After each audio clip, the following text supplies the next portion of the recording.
Selamat siang dan selamat datang kepada seluruh peserta yang berpartisipasi pada webinar yang diselenggarakan oleh PT Askara Teknopangan. Perkenalkan, saya Dewi yang akan menjadi MC pada webinar hari ini. Sebelum kami memulai webinar ini, kami ingin menginformasikan bahwa mikrofon dan video peserta telah kami nonaktifkan. Jika Anda memiliki pertanyaan untuk para pembicara, silakan kirimkan pertanyaan Anda melalui Q&A box yang tertera pada layar Anda. Jika terdapat gangguan pada internet selama webinar berlangsung, mohon menunggu dan silakan masuk kembali ke link webinar. Sebelum memulai webinar, izinkan saya membacakan agenda acara siang hari ini. Welcoming oleh MC, pembukaan oleh moderator, yang akan dipandu oleh Ibu Feby Fretania SH selaku Direktur Utama PT Askara Teknopangan. Presentasi oleh Ibu Feby Fretania SH selaku Direktur Utama PT Askara Teknopangan dengan judul Process and Advantages of the Enzymatic Method from Biosystem. Presentasi oleh Ibu Judith Santakana selaku Product Specialist Food Quality of Biosystem Spain dengan topik Automatic Method for Histamine Analysis in Fish and Sulfate in Shrimp. Sesi tanya jawab, kalimat penutup oleh moderator, serta penutupan. Berikutnya kami akan putarkan video pameran Lab Indonesia 2018.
I'm very surprised. There's a lot of people coming, and the main people is interested in Japanese products. So I'm very happy to see that.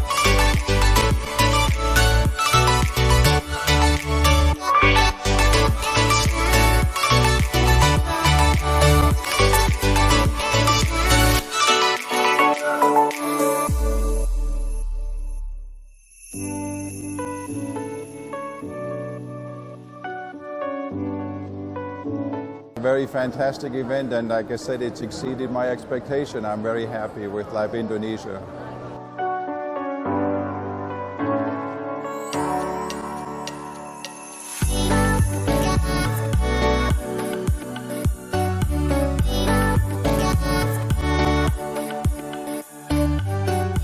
I think it's pretty good. You should just continue doing that because the application of the analytical chemistry is quite important. I mean, it can expand to a different discipline. So yeah, just keep doing it. We are going to do it.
Demikian video singkat dari Lab Indonesia. Sebelum memulai webinar, kami ingin menginformasikan bahwa akan ada giveaway dari PT Askara Teknopangan untuk para peserta webinar. Akan ada 3 hadiah menarik untuk 3 pertanyaan terbaik yang akan diambil dari Q&A session. Tentunya pertanyaan harus berhubungan dengan materi presentasi yang akan dibawakan oleh para pembicara. Jangan lupa untuk para peserta untuk memberikan pertanyaan pada saat Q&A session nanti. Untuk ketentuan giveaway akan kami informasikan di akhir webinar nanti. Baik, selanjutnya saya akan memanggil Ibu Feby Fretania SH selaku Direktur Utama dari PT Askara Teknopangan. PT Askara Teknopangan merupakan sponsor dari webinar hari ini. Dalam kesempatan ini, Ibu Feby akan memandu webinar sebagai moderator sekaligus menjadi salah satu pembicara hari ini. Baik, selamat siang semuanya. Selamat siang, Ibu Feby. Halo, saya dengan Apa kabar, Ibu? Baik, terima kasih. Baik ya. Sudah siap ya, Bu, untuk memulai webinar hari ini ya? Siap, Ibu Dewi. Terima Baik, kasih. Ibu Feby. Waktu dan tempat saya persilakan. Terima kasih Ibu Dewi. Terima kasih atas kesempatannya kami bisa mengadakan webinar di siang hari ini. Perkenalkan, saya Feby Fretania, Direktur Utama PT Askara Teknopangan. Saya akan menjadi moderator pada webinar siang hari ini. Tidak lupa saya mengucapkan terima kasih untuk Bapak dan Ibu yang sudah mengikuti seminar kami di siang hari ini. Kami juga mau menyapa ada tamu dari pabrikan di Spanyol, yaitu Miss Sonia and Andrew. Thank you for coming in this webinar. Thank you very much. Kami juga mengucapkan banyak terima kasih untuk Lab Indonesia. Untuk mempersingkat waktu, saya akan memperkenalkan Miss Judith, yaitu yang akan membawakan materi di webinar kedua. Miss Judith? Halo?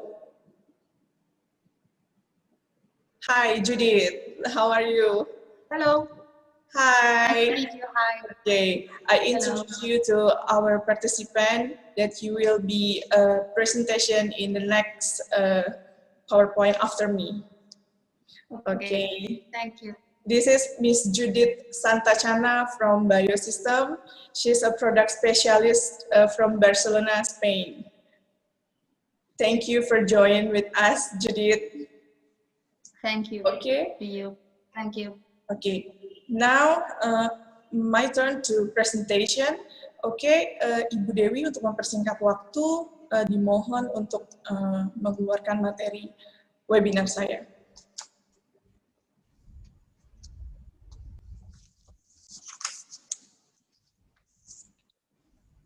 Oke, selamat siang semuanya. Pada siang hari ini saya akan memperkenalkan perusahaan kami, yaitu PT Askara Teknopangan. PT Askara Teknopangan ini didirikan pada tahun 2019 di Palembang. Kami merupakan sole agent atau agen tunggal dari merek Biosystem Spanyol. PT Askara Teknopangan merupakan anak perusahaan dari PT Multisera Indosa yang mempunyai jaringan di hampir seluruh Indonesia. Multisera Indosa bergerak di bidang alat kesehatan yang sudah teruji selama 32 tahun. Next.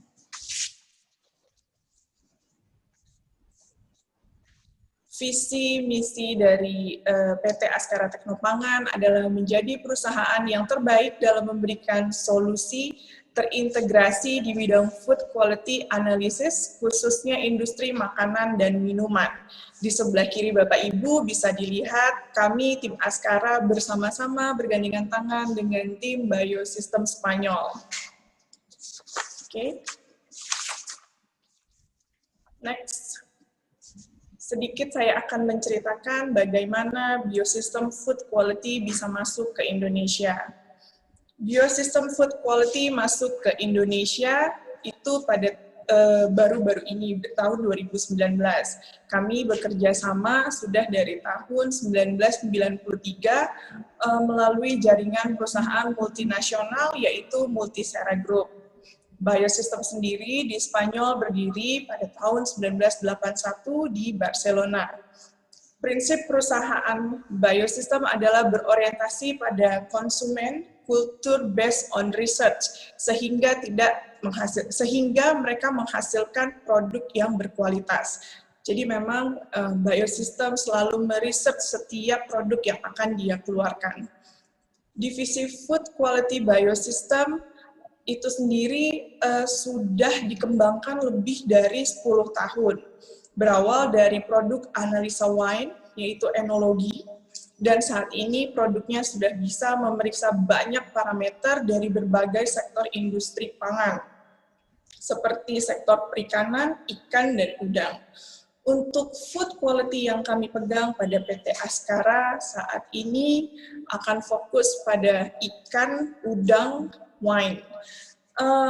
Kami mohon maaf sebelumnya karena memang kami belum bisa mensupport BPOM RI untuk pengecekan seperti minyak babi, boraks, dan formalin. Tapi kami sangat-sangat berterima kasih kepada BPOM RI khususnya Jakarta yang sudah berdiskusi dengan kami sebelumnya. Oke, next. Kami memiliki kantor perwakilan di hampir seluruh provinsi di Indonesia.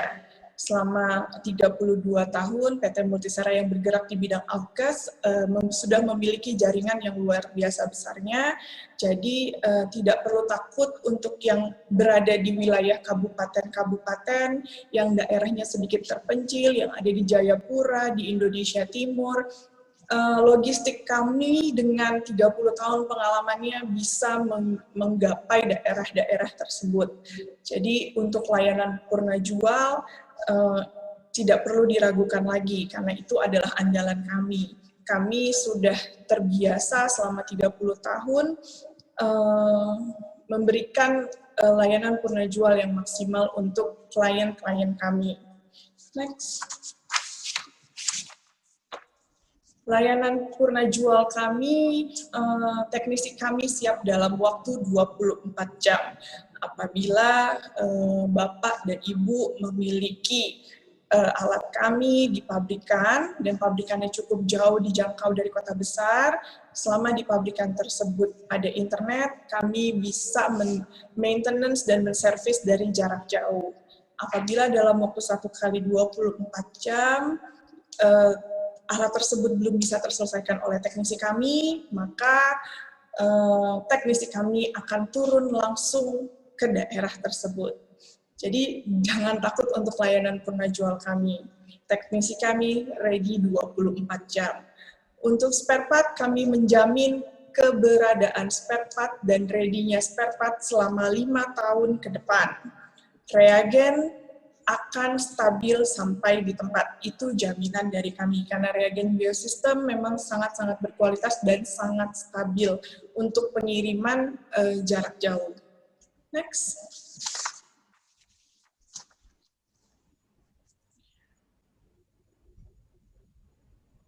Berikut adalah sektor food quality yang kami handle di Indonesia. Kami menghandle untuk pemeriksaan wine, anggur, bir, itu bisa diperiksa dengan alat kami. Kami juga bisa memeriksa jus, sayuran, dan minuman. Untuk jus ini mudah sekali. Kalau mau diperiksa dengan alat kami untuk quality control-nya, jus yang sudah di packaging tinggal dituang di dalam cuvette, setelah itu dimasukkan ke alat kami. Sangat-sangat mudah. Apabila jus tersebut mengandung bulir, kayak bulir-bulir jeruk, seperti itu hanya sebentar diekstrasi untuk mendapatkan supernatannya dan bisa langsung masuk ke alat kami. Kami juga menghandle untuk produk susu, produk sereal, dan fokus kami adalah pada ikan tuna dan udang. Next. Oke, kalau zaman dulu mungkin pemeriksaan ikan dan udang itu pakai metode HPLC ya, High Performance Liquid Chromatography, yang mungkin cukup memakan waktu, cukup memakan biaya yang agak lumayan tinggi ya. Gitu. Kalau dulu mungkin pakai metode HPLC 1 jam untuk satu pemeriksaan sampel, kalau dengan alat kami yang menggunakan enzymatic method itu sangat mudah sekali. Oke, next. Enzymatic method ini merupakan metode yang menggunakan katalis atau enzim dalam mempercepat laju reaksi dan juga spesifik terhadap substratnya. Keunggulannya apa? Keunggulannya 1, sangat presisi. Kedua, reaksi berlangsung sangat cepat. Yang ketiga, spesifik terhadap substratnya. Jadi memang metode enzimatik yang kami gunakan ini hampir zero error ya. Gitu. Oke, next. Buat yang penasaran, sebenarnya tuh alatnya tuh seperti apa? Kok bisa memeriksa histamin, sulfit dalam waktu 1 jam bisa running sampai 100 sampel, dan dengan mudahnya menggunakan. Ini adalah tampilan dari alat kami dan kelebihannya. Di next. Ya, ini adalah tampilan Y15 Random Access Analyzer Automatic. Jadi di instrumen kami ini benar-benar sangat hemat reagen, sangat simpel untuk digunakan. Dalam 1 jam bisa 150 tes per jam, full automatic, lebih dari 30 parameter dapat dianalisa dengan Y15 dalam 1 kali running. Jadi memang benar-benar mudah menggunakan alat ini, simple. Jadi kalau di pabrikan itu kan ada timing-timing tertentu sampel itu menumpuk. Nah, kalau kita menggunakan metode HPLC, mungkin akan lama menggunakannya gitu. Jadi dengan menggunakan alat kami itu mempercepat waktu tesnya dan lebih akurat. Oke, next. Ini ada lagi satu yang kecil, yang bandel, yaitu Y350. Ini juga merupakan alat kami. Dia lebih ringan, LED teknologi, low maintenance, dilengkapi dengan baterai yang tahan lama hingga 2 jam, spesifik software untuk pengujian color, dan total polyphenol index. Ini yang untuk Y350, mungkin Bapak dan Ibu yang mempunyai pabrik-pabrik yang skalanya masih mungkin perharinya 5-10 tes bisa menggunakan alat kami. Atau kami ada klien di salah satu daerah di Indonesia Timur menggunakan alat kami karena sering gempa, terus tidak stabil gitu datarannya, jadi dia bisa menggunakan alat ini karena alat ini mudah sekali untuk dibawa-bawa. Oke, next.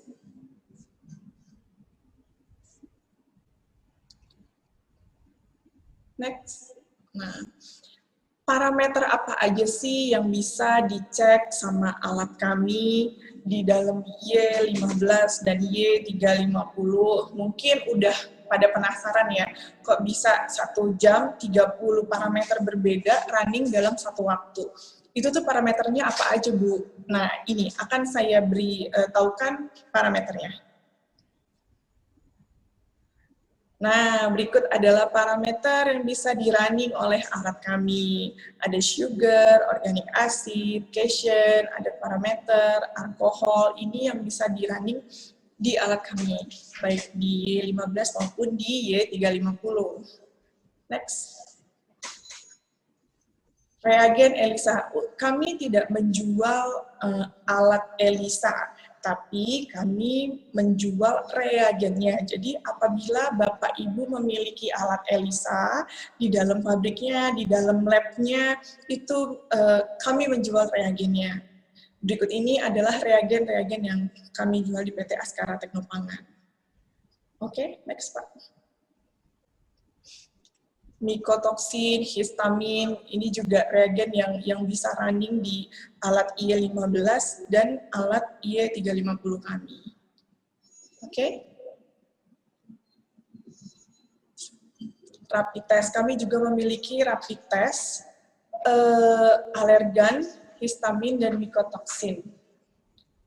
Jadi di alergas ini kita bisa merapid milk, egg, fish, soy, almond, hazelnut, peanut, itu bisa semua dirapid dan penggunaannya benar-benar mudah banget.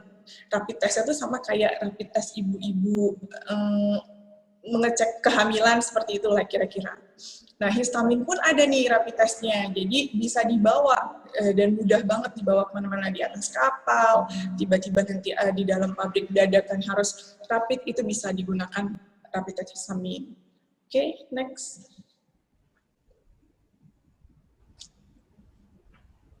Ini ada video yang nanti akan diputarkan oleh Lab Indonesia.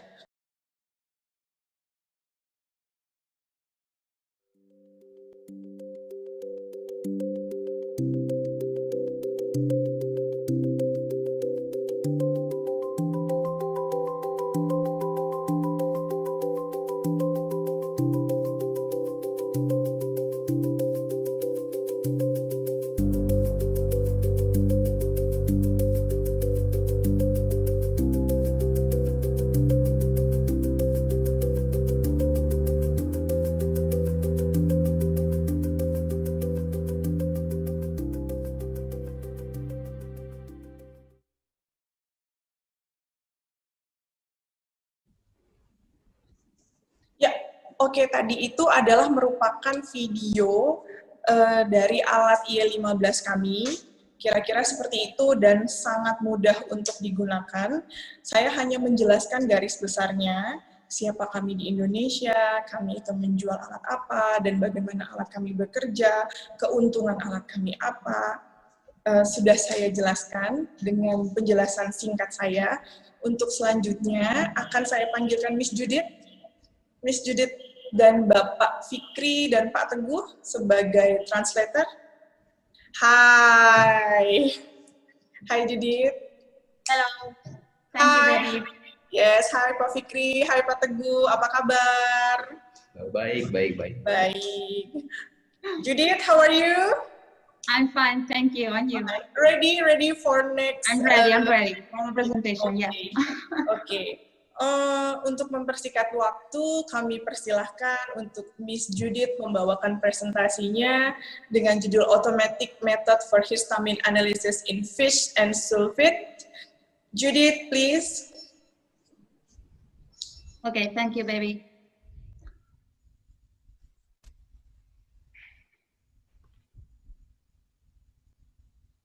Okay, so let's start with this presentation, automatic method for histamine analysis. Please, Fikri.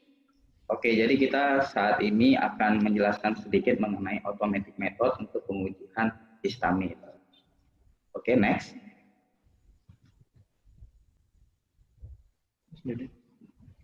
Oke, jadi. Well, next. Well, first of all, let me explain to you who we are. Biosystems is a limited company with headquarters in Barcelona, Spain. We investigate, develop, produce, and commercialize instruments and reagents for analysis with more than 30 years of experience. And as you can see in this picture, we are present around the world, and in some countries we are present with a distributor. Fikri, please. Oke, jadi perkenalkan, Biosystem ini adalah perusahaan alat medis sebetulnya dari 30 tahun lebih pengalaman. Pusatnya ada di Barcelona dan jaringan mereka memiliki beberapa cabang seperti yang ada di gambar berikut, tapi mereka juga memiliki banyak rekanan distributor seperti salah satunya Multisera Group di Indonesia. Itu adalah jumlah personil mereka ada 600 orang lebih. Ada nanti di luar itu ada distributor seperti jaringan Multisera Group sendiri. Kami memiliki SDM lebih dari 100 orang di Indonesia tersebar. Oke, Judith. Next. According to the sector, we can offer different analytical solutions for wine, for instance, vegetable, juice and beverages, dairy products, cereals, meat products, sweets and confectionery, and finally fish and seafood. Fikri, please. Oke, jadi ini merupakan sektor industri yang bisa kita support, yang bisa digunakan untuk alat kita. Yang pertama itu untuk pengujian industri sektor enologi atau biasa kita kenal dengan wine ataupun beer. Setelah itu untuk produk dari vegetable, juice, dan beverage bisa juga kita support. Setelah itu untuk dairy produk mulai dari produk susu dan juga turunannya seperti keju juga bisa kita analisis dengan alat kita. Untuk sereal, meat product, sweet and confectionery, dan yang akan kita jelaskan lebih dalam yaitu di sektor fish dan seafood. Oke, Judith. Next. The system that we offer, you can see it here in this picture, are our reagents that have been validated together with our analyzers. Here you can see an example, Y15, a random access automatic analyzer, which can perform 75 tests an hour. Reagents can be automated in this machine. That means that we can save money and time. We work with small volumes compared to manual methods. So there is minimal reagent consumption. And finally, it's a multi-parametric system. So we can analyze a large number of samples and parameters at the same time. As you can see here listed, there are some examples of parameters by sectors. For instance, sugars, glucose, fructose, saccharose, and lactose. Then organic acids such as ascorbic acid, citric, and lactic acids. Then sulfite and histamine, which we are going to talk about now. And finally, ions, phosphate, calcium, iron, copper, etc. Fikri, please. Oke, jadi ini tampilan dari alat kita yang Y15, mungkin tadi sudah diperlihatkan juga untuk cuplikannya. Nah, ini dia alat Y15 yang memiliki tingkat sensitivitas yang tinggi dan juga dia bisa running sekaligus banyak parameter atau bisa kita sebut dengan multi parameter, dan juga alat ini full automatic dalam artian semuanya dilakukan oleh alat. Jadi untuk proses pemipetan, untuk proses pembacanya itu nggak perlu analis lagi yang melakukan, sudah alat yang melakukannya.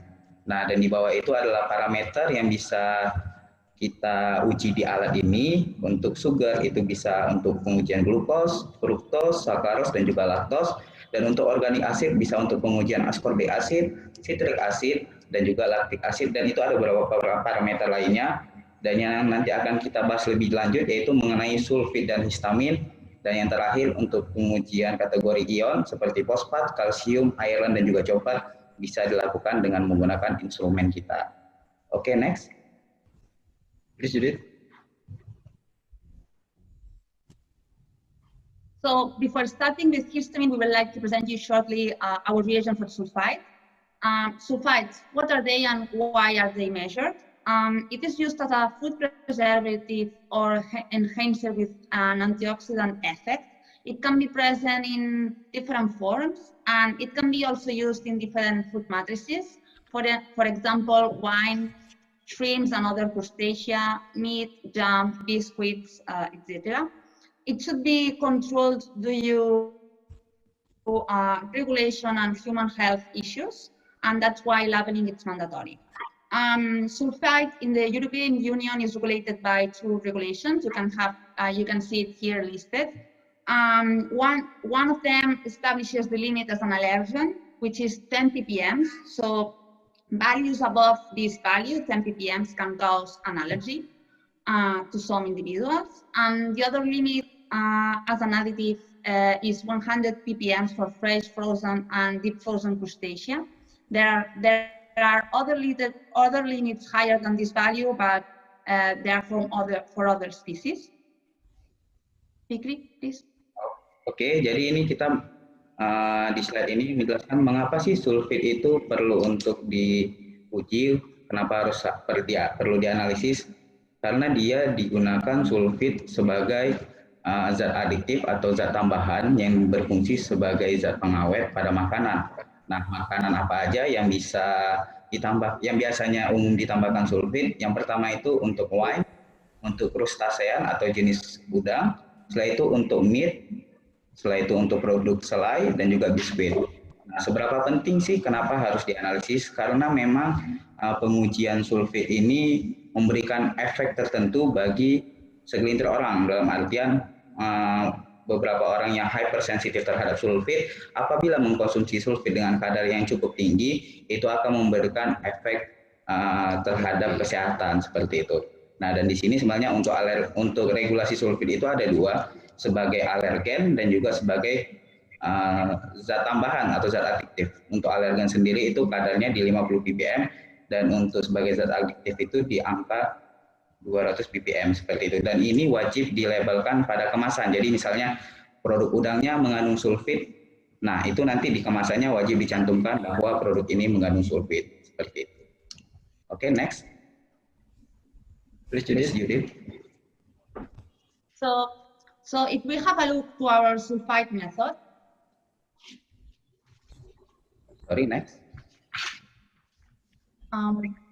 Please, Judith. Okay, so if we have a look to our sulfite method, we have developed a design that avoids matrix interferences because we do an extraction with the combined sulfite and we stabilize it, so we don't lose an analyte in the procedure. We validated this method against the official method that is Williams. And the main advantages of this method are the following ones.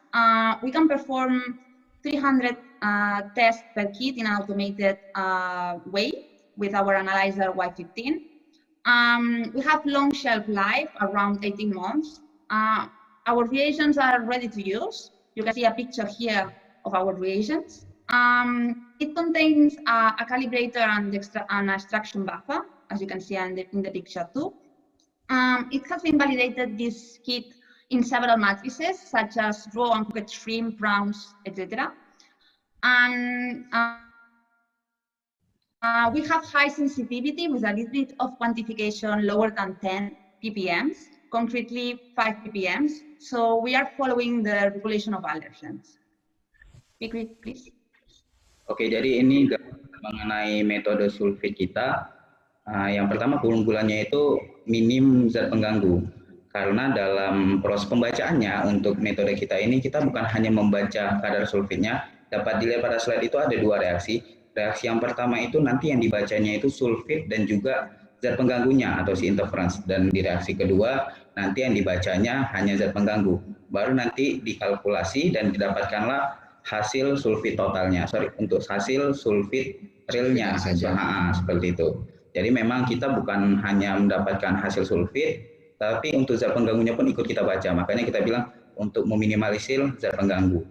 Nah, dan untuk metode kita ini telah tervalidasi yang dibandingkan langsung dengan official metodenya, yaitu menggunakan model Williams untuk pengujian sulfit. Dan untuk menggunakan alat Y15, untuk jumlah pengujiannya itu bisa sampai 300 tes per kitnya. Jadi satu kit itu bisa untuk 300 sampel pengujian. Dan yang satu lagi, untuk daya simpan dari pengujian untuk reagen sulfit ini bisa tahan lumayan lama, yaitu 18 bulan. Nah, 18 bulan asalkan disimpan di suhu kulkas atau suhu dingin ya. Dan untuk di dalam reagen sulfitnya itu bisa kita lihat pada slide itu ada gambaran dari reagennya. Itu terdapat kalibratornya dan juga extraction buffer yang nanti digunakan pada saat preparasi sampelnya. Jadi sudah include semuanya, jadi nggak perlu cari reagen, harus beli reagen yang lain. Jadi kita sudah siapkan semuanya ready to use seperti itu. Dan untuk beberapa matriks itu sudah kita validasi oleh tim R&D kita dan juga dibandingkan dengan lab yang terakreditasi. Dan juga untuk pengujian sulfit ini memiliki tingkat sensitivitas yang tinggi. Oke, next. Yes, Judith. Okay, let's start with histamine. What is it? Next. Next.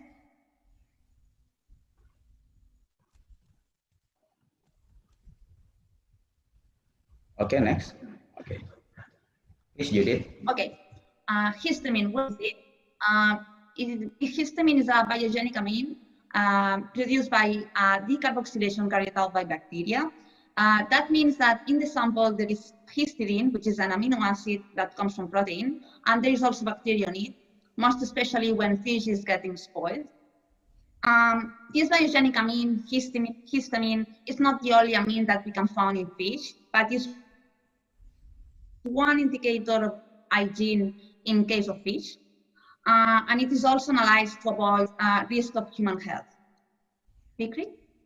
Oke, jadi ini kita selanjutnya menjelaskan mengenai histamin. Sebenarnya apa sih histamin itu?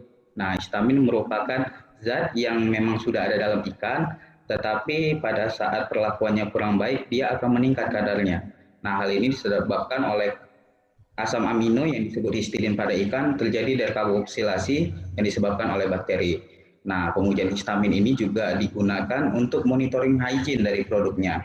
Karena memang histamin ini apabila dikonsumsi dengan kadar yang cukup tinggi, itu akan memberikan dampak bagi kesehatan. Setelah itu juga, histamin ini dapat digunakan untuk monitoring kualitas dari ikannya. Jadi kalau misalnya kita kan pengen nih untuk makan ikan yang mutunya bagus, yang kualitasnya bagus. Nah, kalau misalnya kadar histaminnya tinggi, otomatis kan dapat diklasifikasikan berarti ini produknya di grade C ataupun seterusnya. Kalau misalnya memang rendah, maka mutu ikannya ini bisa kita bilang bagus seperti itu. Oke, next. Please, Judith. Some individuals can have hypersensitivity for histamine and can have some health problems. Here you can see in this picture some symptoms. For instance, headaches, tachycardia, problems with our heart, seizures, and some of the symptoms that you can see here. Fikri? Oke, jadi ini gambaran mengenai seberapa besar sih dampak dari mengkonsumsi ikan yang mengandung histamin cukup tinggi. Itu diantaranya bisa menyebabkan pusing, hidung berair, gangguan jantung, pernafasan, pencernaan, dan yang mungkin gangguan paling ringannya itu yaitu gatal-gatal atau mungkin bintik-bintik. Tetapi untuk pengujian ini, untuk dampak yang disebabkan ini tergantung dari antibodi atau kondisi tubuh si pengkonsumsinya. Jadi kalau misalnya dalam kondisi bagus, mungkin hanya gatal-gatal. Tapi kalau misalnya memang anti imunnya sedang buruk atau sedang drop, itu bisa menyebabkan efek yang fatal. Oke, next. Please, Judith. So finally, histamine, it is also analyzed to control fish deterioration because we want to eat something healthy, clean, and safe. Jadi memang histamin ini digunakan untuk mengecek kualitas dari ikan tersebut. Jadi kan kita untuk mengkonsumsi ikan yang bagus, dengan pengujian histamin ini bisa kita tahu, oh ini ikannya mutunya bagus dan aman untuk dikonsumsi, seperti itu. Next.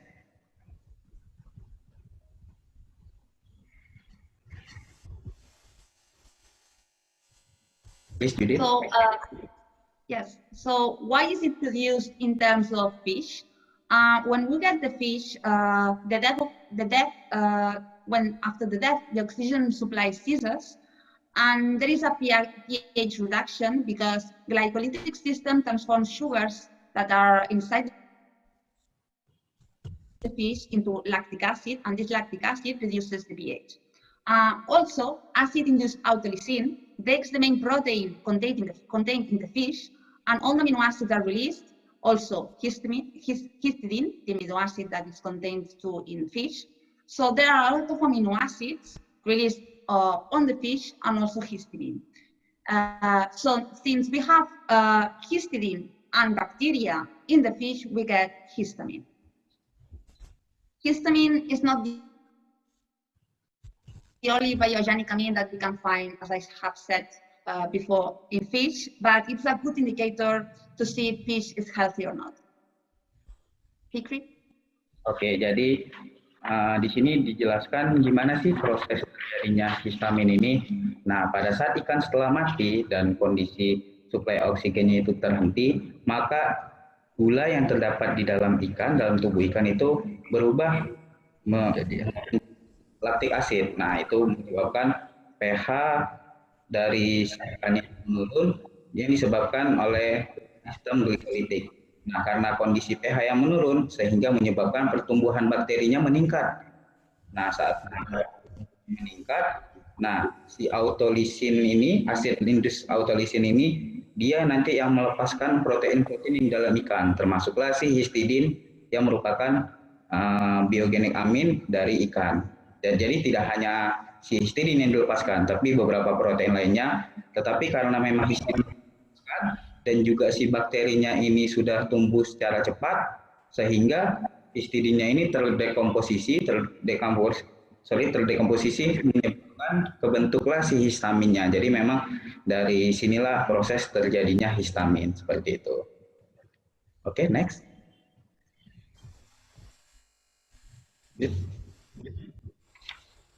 Okay. Here in this slide, you can see 4 news of the last year related to histamine poisoning from fish. Mainly is tuna, but it's not the only one that can contain high levels of histamine, as you know. But tuna is the main one consumed around the world in different forms, not only fresh, also canned, salty, frozen, etc. That's why tuna is the main industry for histamine analysis. Here you can see in the first news, some countries affected for this outbreak. Italy, France, Croatia, Spain, and Poland. But also in the following news in Sweden with tuna that came from Vietnam. And for the 2 last news, tuna that comes from the United States. So with this, I wanted to show you that it's a problem worldwide. And because of this, and because of that, there are regulations around the world. Oke, jadi ini berita beberapa tahun terakhir mengenai histamin.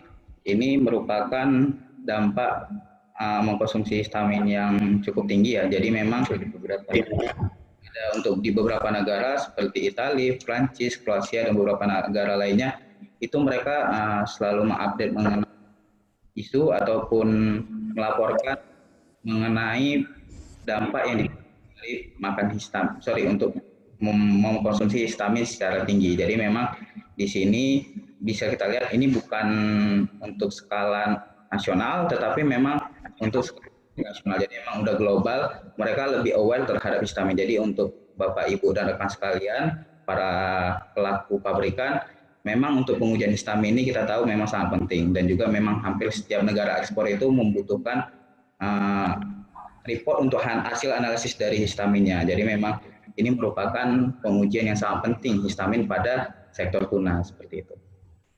Jadi memang kalau dilihat dari kasusnya di luar negeri itu bahaya sekali, beda dengan di Indonesia. Benar kita jarang dengar kan kasus-kasus orang alergi histamin atau hipersensitif, tapi ternyata di luar negeri itu efeknya itu luar biasa. Oleh karena itu luar negeri lebih concern akan hal ini, dan dalam hal ini juga sudah disikapi juga dengan pabrikan kita di Indonesia. Pabrik-pabrik industri perikanan memperhatikan hal ini juga.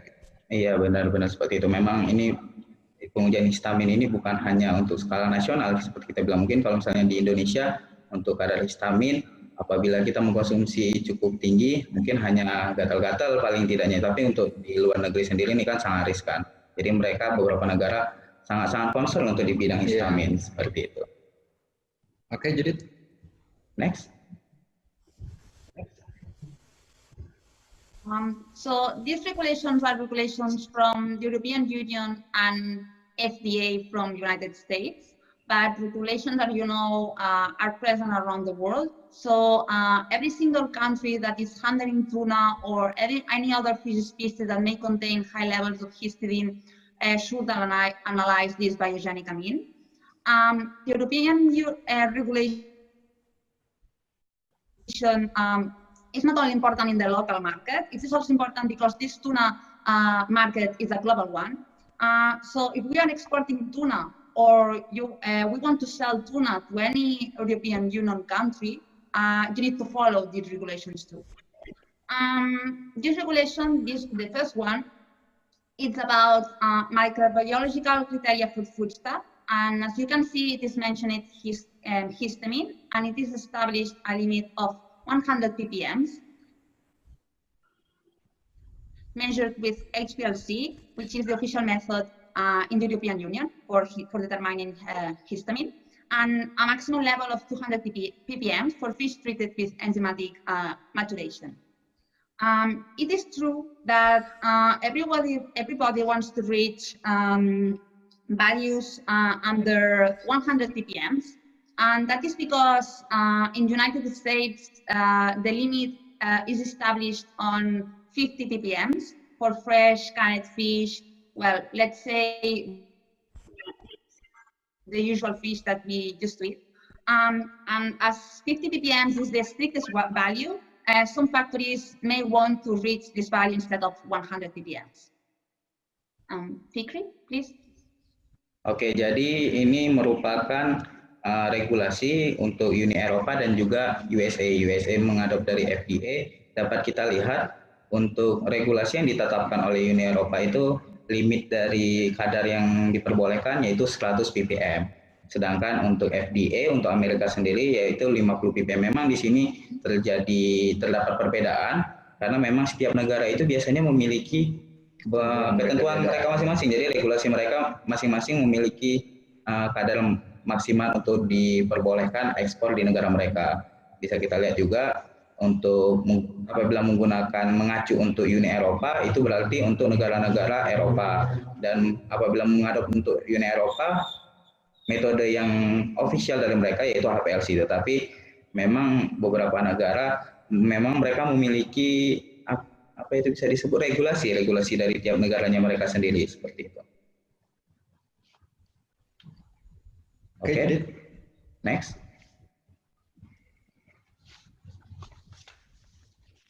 Okay. In the European Union, we have also RAS portal. This acronym means Rapid Alert System for Food Safety. Here you can find all the problems that have been related to any kind of food safety issue. Histamine is one of them, but is not the only one. Here you can see an example that in 2017, there were 30 alerts on border rejections documented in fishery products due to detection of histamine from fish that came from other countries and entered in the European Union. Fikri? Oke, jadi ini tampilan dari website RASFF, itu merupakan website yang dimiliki oleh Uni Eropa. Di sini apabila Bapak Ibu dan rekan sekalian ingin mengecek isu-isu mengenai food safety dengan skala global, nah ini salah satu websitenya, nanti bisa dicek untuk food safety. Misal pengen tahu nih kasus isu terkini mengenai histamin seperti itu, nanti bisa kita cek langsung di portal ini. Seperti itu ya Mas ya. Dan pada 2017 itu terdapat 30 berita kalau ada produk di reject dari beberapa negara. Nah, hal ini bisa dibilang kalau terjadi oleh pabrikan industri perikanan itu kerugiannya sangat besar ya. Bayangkan berton-ton produk dikirim, dikiranya itu lolos uji, begitu nyampe lokasi itu di reject. Benar. Nah, itu bayangkan kerugian berapa itu yang ditanggung oleh perusahaan. Nah, dalam hal ini data ini mungkin bisa lebih membantu pabrikan. Benar. Oke, next. Oke, Judith. Please, Judith. Okay, let's see target fish industry. The main one is tuna, any kind, yellowfin, red, skipjack, Atlantic bluefin, etc. Then we have also mackerel present in some countries. Same for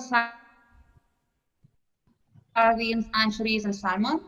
And then we have a type of fish that it's called mahi-mahi. We don't have this fish in Spain, but we know that it's really present in some countries like America, specifically in South America.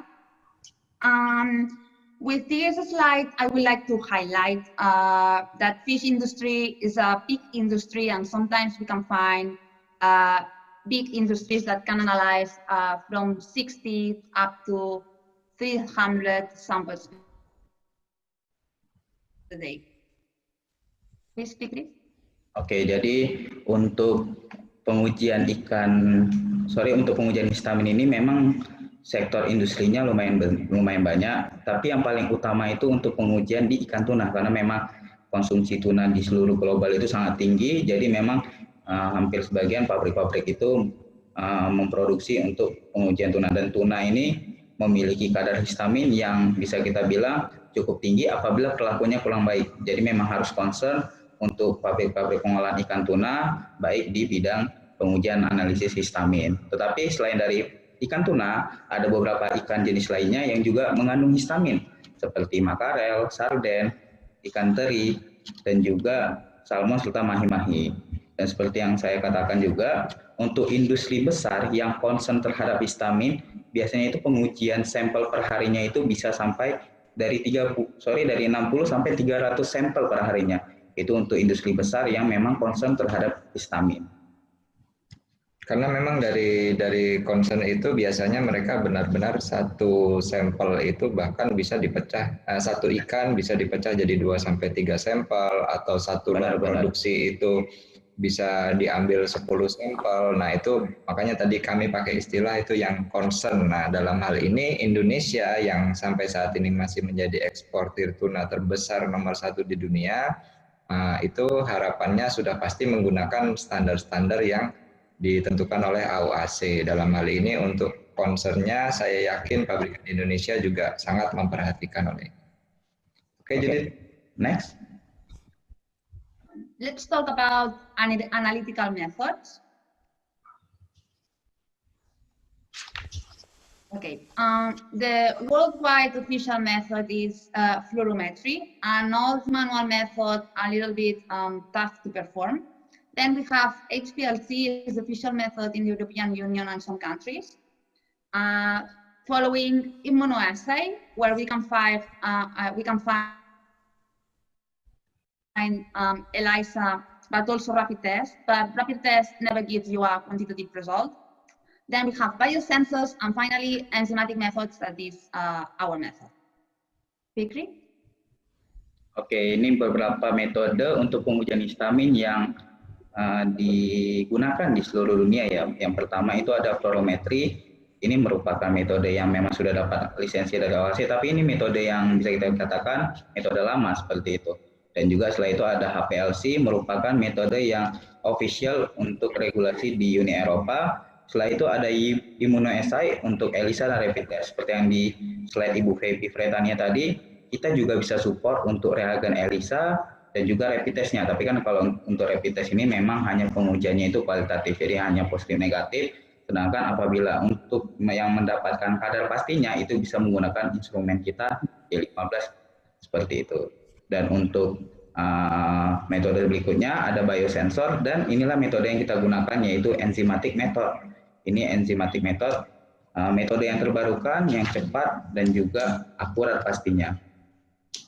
Nah, untuk mengenai enzymatic method ini mungkin di dunia food quality ini bisa dibilang baru, oleh karena itu dapat AOAC-nya baru tahun ini. Cuman saya hanya menambahkan sekilas kalau biosistem sendiri itu sudah 30 tahun di bidang diagnosa laboratorium medis. Jadi dalam hal ini sudah biasa sekali memeriksa pasien-pasien di rumah sakit itu dengan metode enzymatic ini, dan sampai saat ini metode enzymatic ini terbaik untuk di lab medis. Jadi jangan khawatir dengan metode yang kelihatannya baru, padahal sebetulnya ini sudah lama teruji. Bahkan kami sudah biasa running ini untuk memeriksa pasien gitu.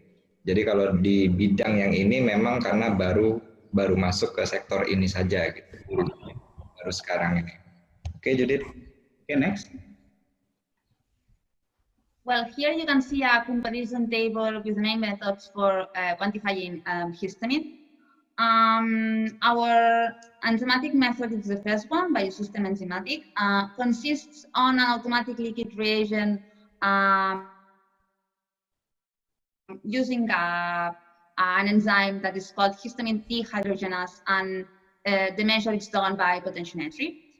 Then we find HPLC, as you know, high performance liquid chromatography. HPLC should have a fluorometric detector to be considered as an official of the European Union. Then ELISA. ELISA uses antibodies to catch acylated histamine. As histamine is a small molecule, we need to acylate it previously. We cannot detect it directly with an antibody. Then we have biosensors. Biosensors use immobilized enzymes in a membrane, and the final measure is done by potentiometry. It's a rapid method, but manual. The staff or the trained staff need to do samples one by one, and membranes can get collapsed sometimes. And finally, the AOAC method, fluorometry, is based on a methanol extraction, and we send the extract to a ion exchange column, and finally we create fluorescent histamine derivatives. Finally, the intensity of these derivatives, we are measuring them by a fluorometer. As I have said before, this is a manual method, a complex one that requires tried stuff.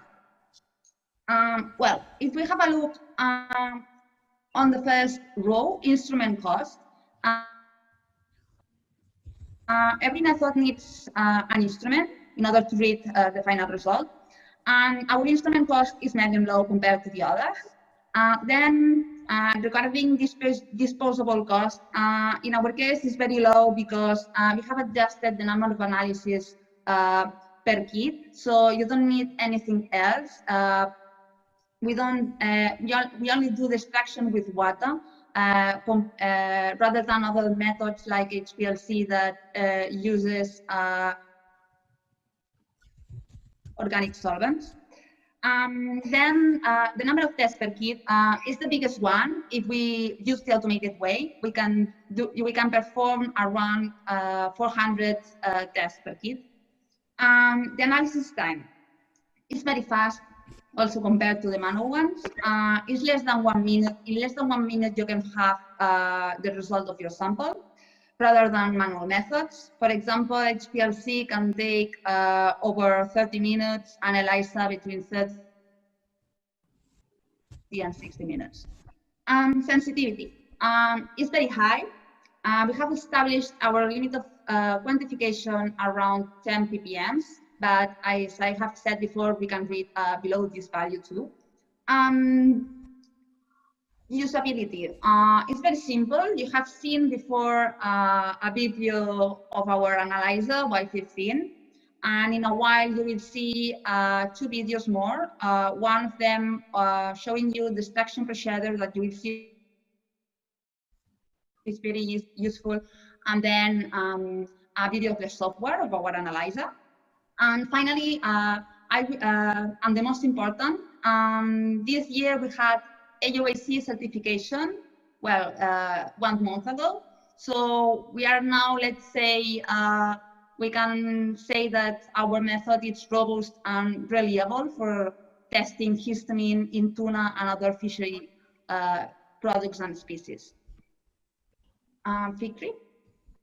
Oke, jadi ini merupakan, tadi kan sudah dijelaskan nih beberapa metode yang digunakan untuk pengujian histamine.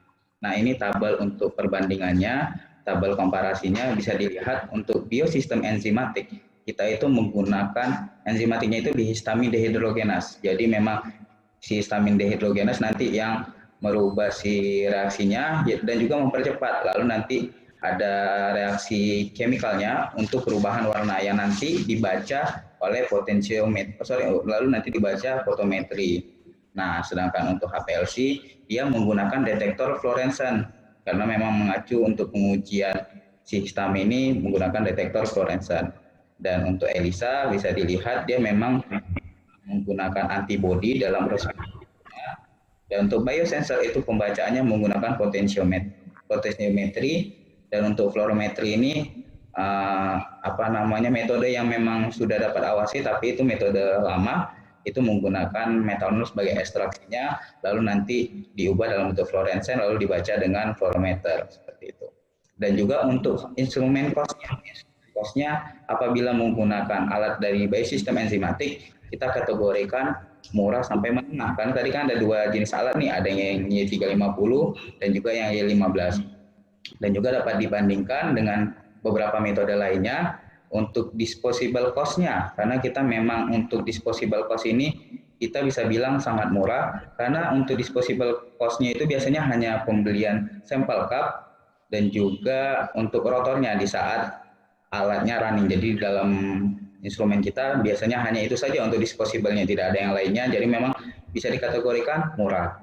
Dan untuk maintenance dari instrumen kita sendiri itu bisa kita katakan sangat rendah, dalam artian alat ini memiliki ketahanan yang cukup tinggi, karena untuk beberapa kasus di luar negeri untuk pabrik pengujian wine itu mereka bisa running selama 24 jam non-stop itu dengan alat kita.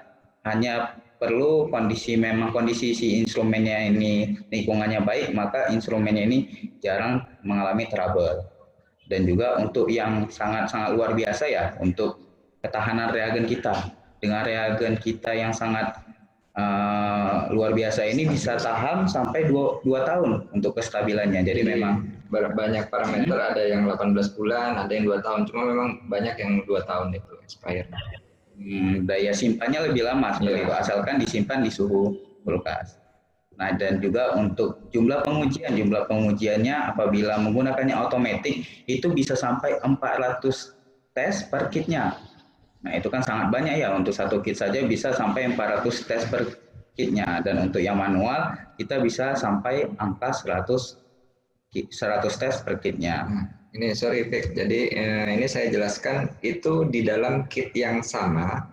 Jadi kalau di running menggunakan alat otomatis, itu malah jumlah tesnya yang didapat lebih tinggi. Kenapa? Karena dia ngambil reagennya lebih sedikit dibandingkan alat manual. Jadi dalam hal ini nanti konsumen bisa memilih mau kalau memang jumlah tesnya bisa banyak, kenapa nggak pakai unitnya otomatis saja gitu loh. Karena itu malah akan jadi lebih efisien. Biayanya bisa 1/4 dari alat yang manual. Oke, karena kan memang untuk pengujian ini apabila yang manual ini kan kita masih menggunakan pipet, mikropipet. Jadi kan apabila dia volumenya semakin nilai galatnya, tingkat kesalahannya semakin tinggi. Dan apabila sudah menggunakan alat otomatis kesalahan pembacaannya lebih rendah. Makanya kita untuk volume yang otomatis ini sangat-sangat sedikit pengguna reagennya, makanya bisa sampai 400 tes per kitnya. Dan untuk tingkat sensitivitasnya itu sangat tinggi. Kita metode tervalidasi evaluasi nanti akan dibahas lebih lanjut di slide selanjutnya.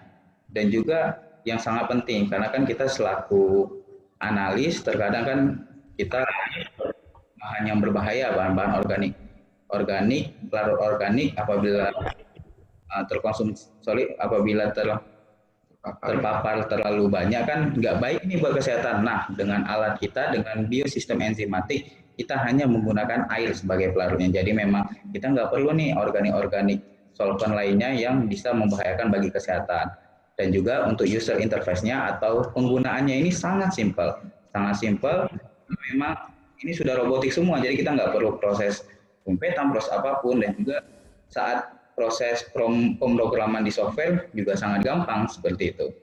Dan juga yang kabar gembiranya nih, untuk saat ini kita punya lisensi dari AOAC. Jadi memang selain metode kita juga cepat, dan juga kita sudah tervalidasi untuk metodenya oleh AOAC.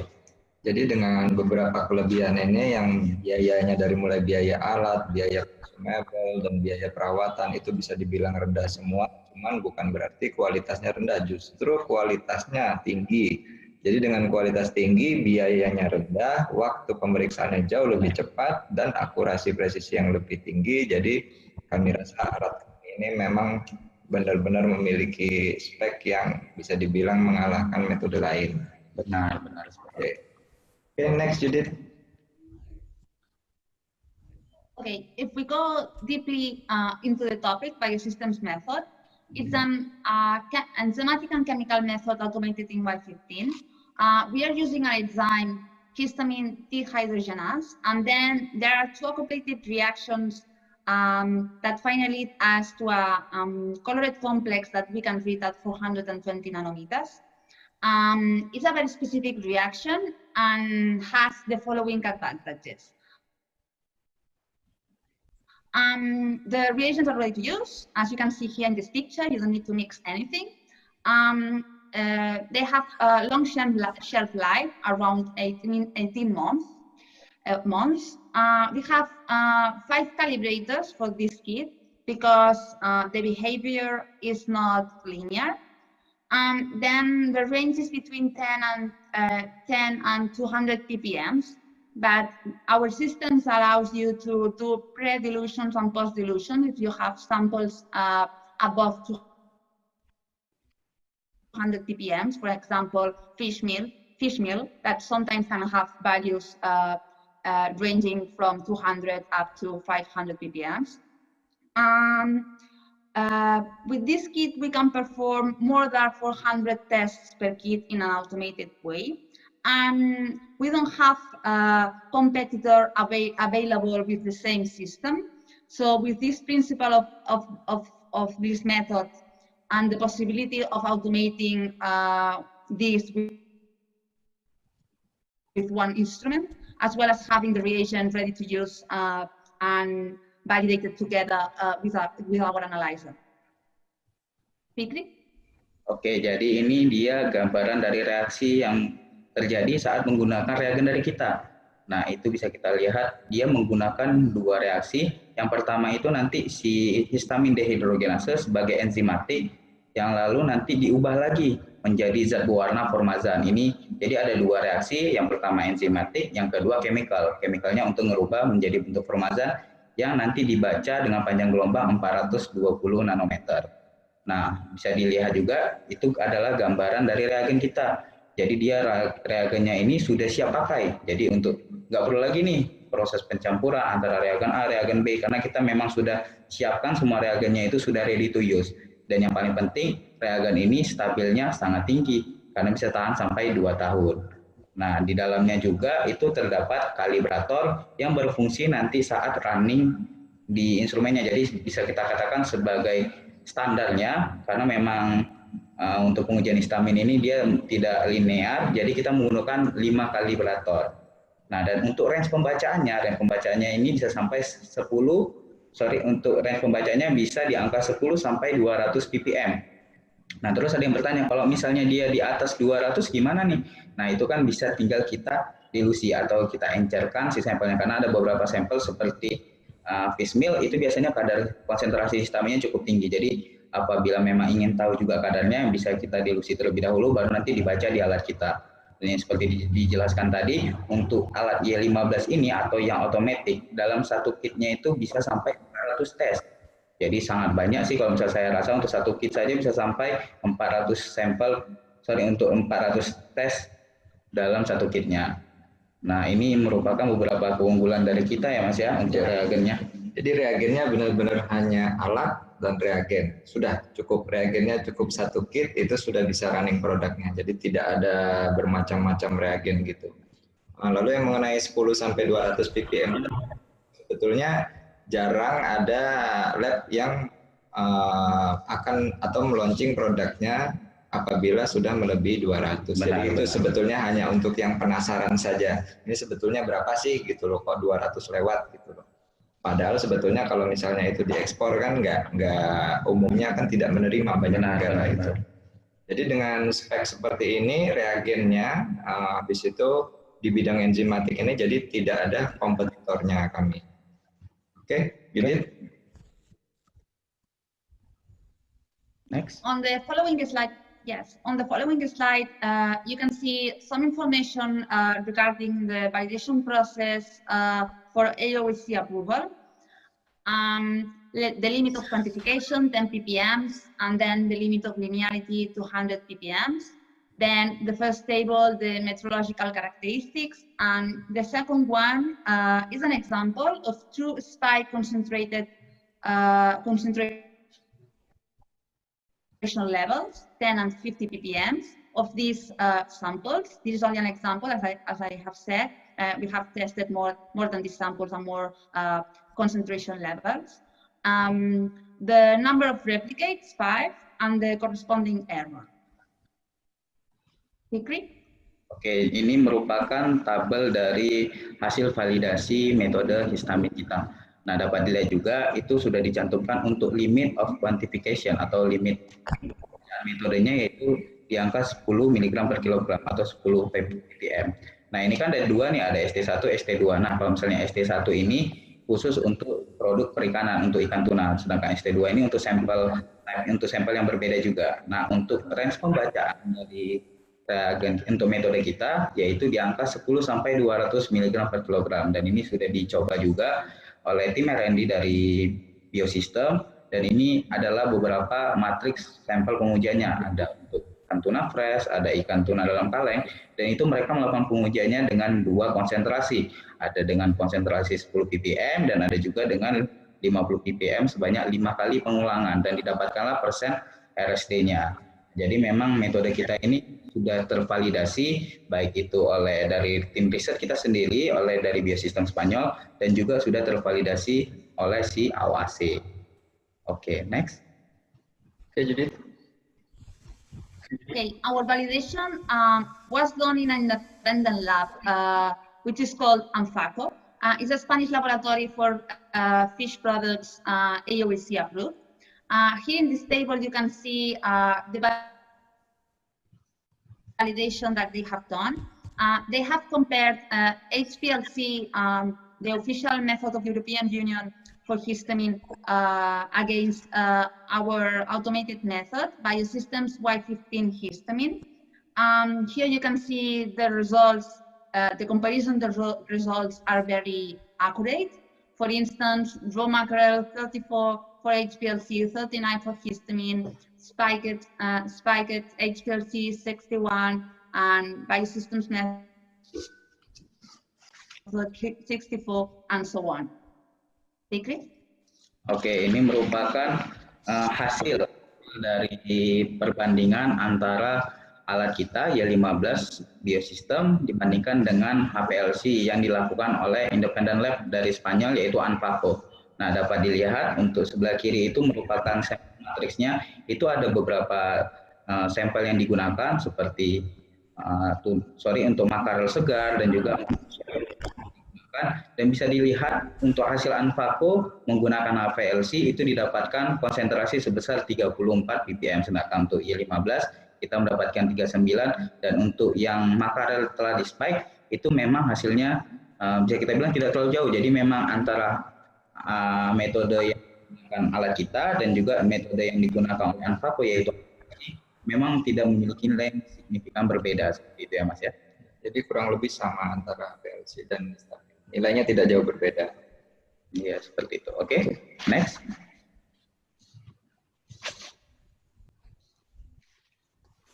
So how we perform the limit of quantification study? As I have mentioned before, we have established our limit of quantification at 10 ppm, but this doesn't mean that we cannot reach lower values. But, well, we wanted to have one value for all matrices. To do so, we analyzed the histamine present in those samples without spiking. Let's say the native histamine present in the fish. Then we spike 10 ppm with spike concentration solution for histamine all the samples. And we did 10 replicates, as you can see here. And as you can see, the replicates are really good. And then the total sum is the total amount of histamine that those samples had. The most important thing of this slide, what I would like to show you here is the recovery of spiking. That is near 100% for all samples. So this is a really good result. Oke, jadi memang seperti yang telah dijelaskan tadi, untuk limit dari quantification menggunakan histamine method kita di angka 10 ppm. Nah, dari mana sih sebenarnya didapatkan angka 10 ppm tersebut? Kita telah melakukan trial and error dengan beberapa konsentrasi dan juga jenis ikan yang berbeda-beda. Dapat dilihat juga itu ada untuk tuna segar, ada untuk tuna kaleng dan sebagainya. Dan itu untuk konsentrasi yang di angka 10 ppm dengan spike 10 ppm dan dari ikan 0,5 ppm itu didapatkan hasil persen recovery-nya sebesar 88%. Nah, sedangkan untuk konsentrasi si sampelnya itu yang di angka di atas 10 ppm seperti 15,1 untuk ikan salmon segar itu didapatkan persen recovery 100%. Jadi memang apabila nilainya itu tidak mendekati dari limit pembayaran, hasilnya lebih akurat, hasilnya lebih bagus seperti itu. Oke, next. So we have spiked the samples at 5 different concentration levels, as you can see in the first table, in order to check the recovery. Also, as we think that it's very important to get internal controls in order to see if the extraction procedure has been done properly or not. Our colleagues from R&D department Biosystems has developed a spike solution to get controls. This spike solution has a concentration of 2,500 milligrams per liter. The presentation is in a bottle of 10 milliliters. For 50 spike samples approximately, using 200 microliters to get samples at 100 ppm. Fikri? Oke, jadi memang untuk pengujian histam ini kan memang sangat penting, memang sangat kita harus concern lah di pengujian histam ini. Nah, salah satunya kita juga harus peduli terhadap internal quality controlnya. Jadi memang untuk metode ini ada kontrolnya, yaitu bisa dengan cara di spike. Dan untuk Biosystem telah membuat juga untuk spike solution dengan konsentrasi 2.500 ppm. Nah, nanti di slide selanjutnya ada ditampilkan untuk Excel dari perhitungan seberapa banyak sih kira-kira apabila saya ingin men-spike 100 ppm, itu berapa volume spike yang dibutuhkan. Nah, nanti di slide selanjutnya, tetapi untuk yang telah di-create oleh Biosystem, yaitu sebuah spike solution dengan konsentrasi 2.500 ppm yang bisa digunakan hingga 50 spike sampel seperti itu. Jadi kalau 1 hari 1 kali bisa 50 hari. Benar. Tergantung labnya mau nerapinnya apakah 1 hari 1 kali, 1 hari 2 kali, atau bahkan 2 hari 1 kali. Benar. Jadi memang untuk pengujian internal kontrol ini memang tidak setiap hari, memang tidak rutin, tapi pasti kita harus melakukan internal kontrol agar untuk pengujiannya itu bisa lebih valid lah hasilnya.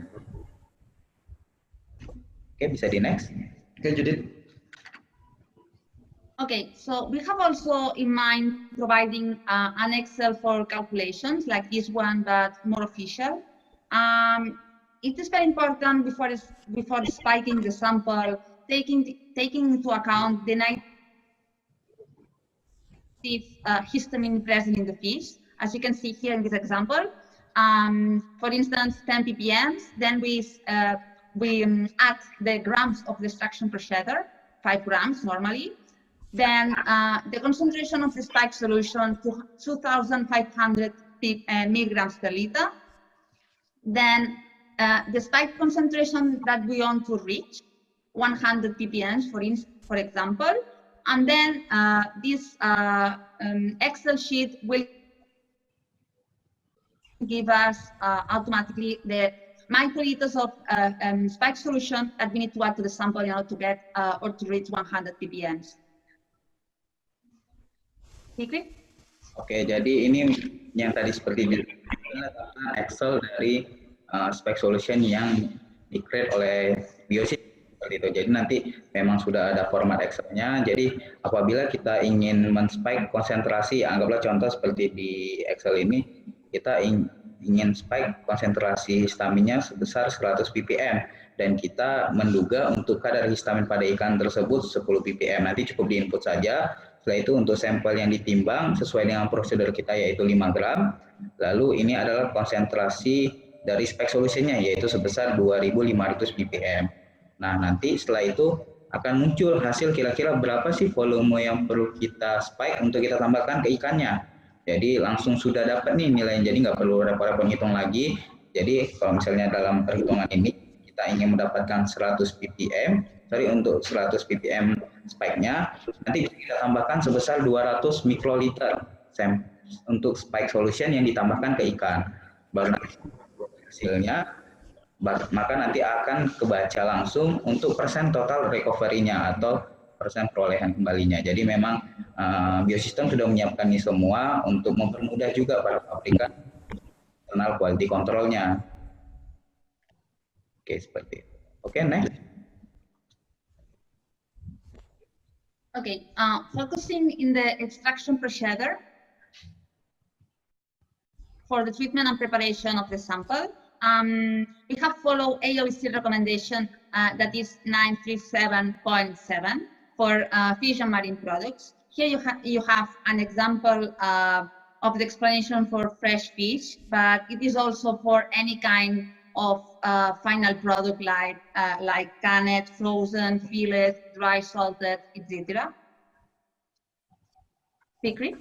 Oke, jadi memang kita tadi metode kita ini sudah tervalidasi oleh AOAC, tetapi untuk prosedurnya, untuk pra-analitiknya, untuk preparasi sampelnya kita juga ngacunya ke AOAC karena memang AOAC ini kan merupakan acuan untuk pengujian kimia secara global ya. Jadi memang untuk proses preparasinya kita juga ngacu dengan AOAC dengan nomor 937,07.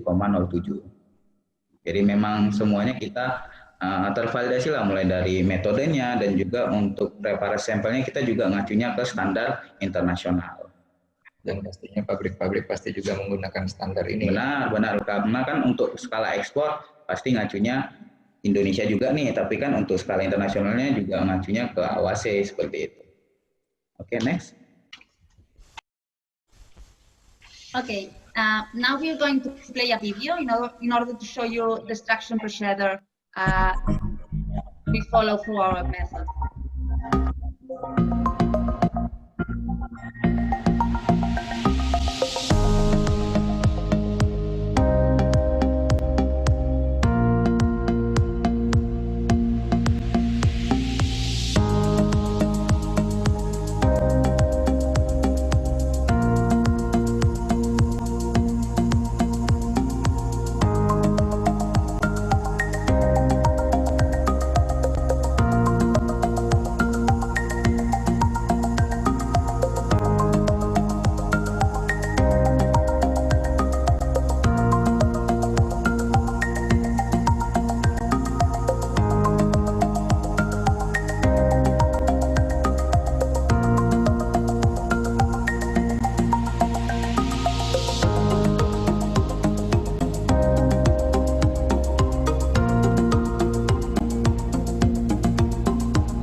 bisa di next. Thank you. Here we have a video in order to show you the usability of the software that Fikri is going to explain to you. Please, Fikri. Oke, jadi ini tampilan dari software kita, dari program kita. Nanti cukup dipilih saja, ada beberapa tab untuk prosedur, untuk kalibrasi, kontrol, dan optionnya. Itu sudah disetting secara default, nanti cukup di running saja. Dan untuk proses runningnya nanti kita cukup pilih workstation. Setelah itu nanti ada sampel type, itu ST1 yang digunakan untuk produk ikan tuna. Lalu nanti kita pilih di calculated testnya itu untuk histamin miligram per kilogram, karena sampelnya ini padatan. Nah, nanti langsung keluar berapa banyak sampel yang ingin kita gunakan, dan itu bisa kita rename sesuai dengan ketentuan dari nama-nama ikan yang ingin kita uji, seperti itu. Jadi memang itu terserah dari usernya sendiri, dan ini dia tampilan dari posisi antara reagen dan juga posisi sampelnya. Yang coklat itu untuk sampel, yang hijau tadi untuk reagen. Jadi cukup diletakkan saja posisinya untuk si reagen dan juga sampelnya. Dan ini perkiraan waktunya untuk proses pembacaannya. Nah, yang hebatnya lagi, kan kita dalam proses penimbangannya itu biasanya adalah kesalahan dikit, yang seharusnya 5 gram, kita timbang 5,1 atau 4,95, itu kan biasanya sering terjadi di analis. Nah, ini bisa kita adjust, jadi bisa kita atur lagi biar hasilnya itu benar-benar akurat. Nanti cukup di input saja untuk sampel tuna A, beratnya 4,98 misalnya, nanti cukup di input kembali. Nah, setelah itu apabila nanti sudah tombol start-nya itu sudah ready, nanti tinggal kita tekan start saja, karena memang alat untuk instrumen kan biasanya ada proses warming up. Jadi memang proses warming up ini kita sarankan saat proses pra-analitiknya, saat proses preparasi itu bisa kita warming up dulu alatnya, baru nanti diklik start untuk running alatnya langsung. Oke, next.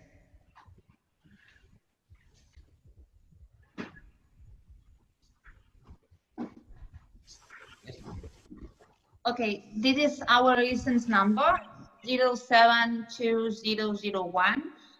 that we have got, and you can check our methods in the AOHC website. And well, finally, for concluding this presentation, I want to highlight that we are offering an alternative system with an automated method, robust, easy to use, and reliable. And thanks to this, we can save time, money in terms of manipulation costs, as we don't need trained staff rather than manual methods. And we can analyze a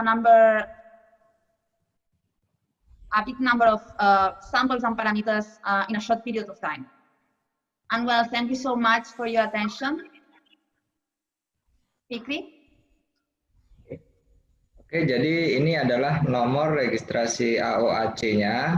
Kalau misalnya Anda atau perusahaan Anda itu terdaftar di AOAC, maka bisa mengecek lisensi ini. Jadi kesimpulannya dari presentasi ini, Judith ingin menekankan kembali kalau kita menawarkan alternatif sistem dengan otomatis yang kuat, mudah digunakan, dan bisa diandalkan. Jadi berkat dengan kelebihan-kelebihan ini adalah bisa mengefisienkan waktu dengan sangat maksimal dan sangat cepat. Benar-benar. Yang kedua adalah cash flow yang dari perusahaannya bisa lebih irit lagi, lebih efisien, karena tidak perlu menggunakan banyak SDM karena tidak rumit menggunakannya. Jadi karena ini juga bisa analisa jumlah sampel yang besar, misalnya dengan kapasitas 150 tes per jam, bayangkan kalau misalnya 8 jam kerja dikali 8 sudah berapa banyak sampel. Jadi ini bisa sangat membantu analisa pabrikan, sehingga pabrikan tidak rumit lagi untuk QC. Jadi kalau untuk QC saja sudah mudah prosesnya, harapannya produk yang di QC tadi pasti terjamin juga kualitasnya, lebih mudah mengawasinya. Dan dalam hal ini itu akan memudahkan pemasarannya juga, secara terjaminnya juga, sehingga bisa membawa peningkatan dalam hal penjualan oleh produk-produk dari pabrikan itu. Dengan begitu, Judit dari Biosystem mengucapkan terima kasih atas perhatiannya dan nanti kita akan lanjut ke sesi tanya jawab. Terima kasih. Saya kembalikan ke Bu Dewi atau Bu Feby. Halo, back to me Hello. again. It's fantastic presentation. Thank you Judith, thank you Pak Fikri, Pak Teguh. Saatnya kita akan masuk ke pertanyaan. Banyak sekali pertanyaan yang sudah masuk di kolom Q&A dan yang sudah kami pilih. Ada beberapa pertanyaan, Pak Teguh. Ya, ada beberapa pertanyaan yang sudah kita catat, cuman nanti kalaupun sampai tidak sempat terjawab semua, kami akan jawab satu persatu nanti selanjutnya private. Betul. Pasti semua pertanyaan akan kami jawab. Kami akan menghubungi via telepon, via email, via WhatsApp, one by one, semua pertanyaan yang ada di kolom Q&A kami. Ini ada satu pertanyaan Pak Teguh dari Pak Dedi Adam dari Poltekkes Kemenkes Surabaya. Ya. Apakah alat random access analyzer Y15 recent reagennya close atau open, Pak Teguh? Mungkin bisa ditranslate. Judith, there is a question number 1 from Mr. Dedi Adam from Poltekkes Surabaya. The question is